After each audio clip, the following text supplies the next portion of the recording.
Video ini dibawakan kepada Anda oleh Rindo Hidayah Net.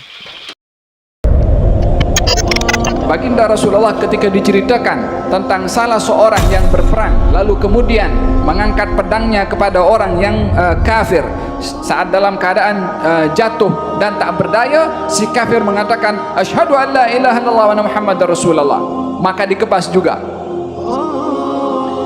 Kemudian sampai berita itu kepada baginda Rasulullah.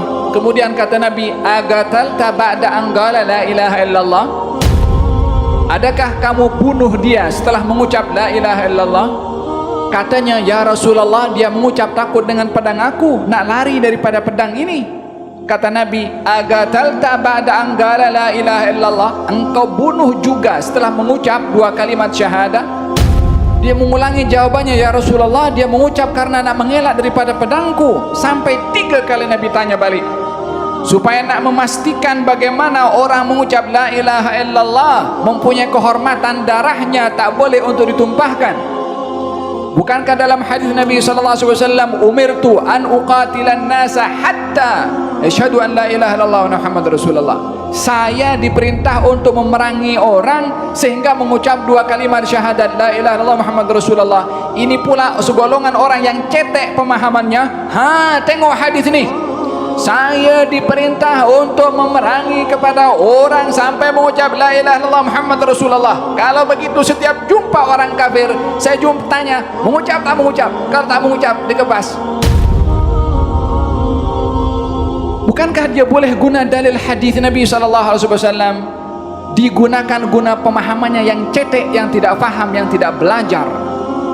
Berapa banyak daripada orang Islam yang menggunakan Quran, menggunakan hadis seakan-akan memperjuangkan kesucian agama, padahal dia adalah telah merosakkan agama dan akan masuk neraka jahanam karena perbuatannya. Hadis dan ayat kena dibaca, difahami mengikut keadaan dan juga bagaimana kaitannya dengan ayat dan hadis yang lain. Karena ayat dan hadis mempunyai keadaan-keadaan tertentu, tafsirannya ditujukan kepada golongan tertentu dalam keadaan tertentu. Keadaan itu yang kena mesti difahami juga. Bukankah baru-baru ini dekat salah satu negara barat itu ada seorang yang membunuh kepada orang kafir, berdalilkan dengan Quran ketika ditangkap, uqtuluhum haitsu wajadtumuhum, bunuhlah di mana saja kamu jumpa dengan mereka. Memang itu ayat Quran, dalam Quran ada. Cara nak memahaminya itu bagaimana? Fahami Quran mengikut apa yang diajar oleh Nabi supaya kita paham, bukan mengikut apa yang anda faham. Kalau nak memahami Quran mengikut yang kita paham, kita ada berapa kepala di sini boleh paham ikut pemahaman yang berbeza-beza. Tapi merujuk pemahaman Al-Quran kepada yang menafsirkan Al-Quranul Karim, Nabi Muhammad sallallahu alaihi wa ala alihi wasallam. Idzan kata baginda Rasulullah, agatalta ba'dan la ilaha illallah, engkau bunuh dia setelah mengucap la ilaha illallah Muhammad Rasulullah. Setelah 3 kali dia menjawab dengan jawaban yang sama. Kata Nabi, halla syagakta ala qalbih, engkau dah belah dada dia, tahu isi hati orang itu mengucap karena takut dengan pedang kamu? Tak boleh nak jawab. Siapa yang tahu isi hati orang? Idhab la ghafarallahu lak, idhab la ghafarallahu lak. Engkau pergi sana, engkau tak akan diampunkan oleh Allah Subhanahu wa taala.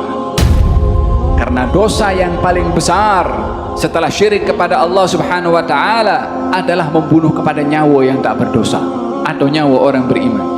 Wa man qatala mu'minan muta'ammidan fajazauhu jahannam khalidan fiha wa ghadiballahu alaihi wa la'anahu wa a'adda lahu 'adzaban 'adzim. Orang yang membunuh orang beriman dengan sengaja, maka balasannya 1, neraka jahannam. Yang kedua, khalidan fiha, kekal di dalamnya.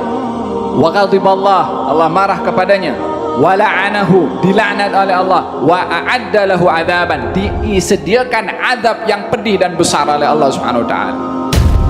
Kalau sudah kena neraka jahanam saja sudah itu dahsyat, apatah lagi kena laknat, apatah lagi kena murka, apatah lagi kena azab lagi. Sebab apa? 1 nyawa telah ditumbangkan tanpa dengan sebab yang benar. Berapa nyawa umat Islam zaman sekarang hari-hari adalah melayang begitu saja. Yang satu karena dasar pegangan ideologinya. Yang satu pulain dengan ideologinya. Yang ini solat menghadap kiblat, yang ini solat menghadap kiblat. Siapa nak tanggung? Adakah macam itu saja nyawa mati tak ada yang akan dipertanggungjawabkan? Wallahi setiap nyawa itu akan dipertanggungjawabkan oleh Allah.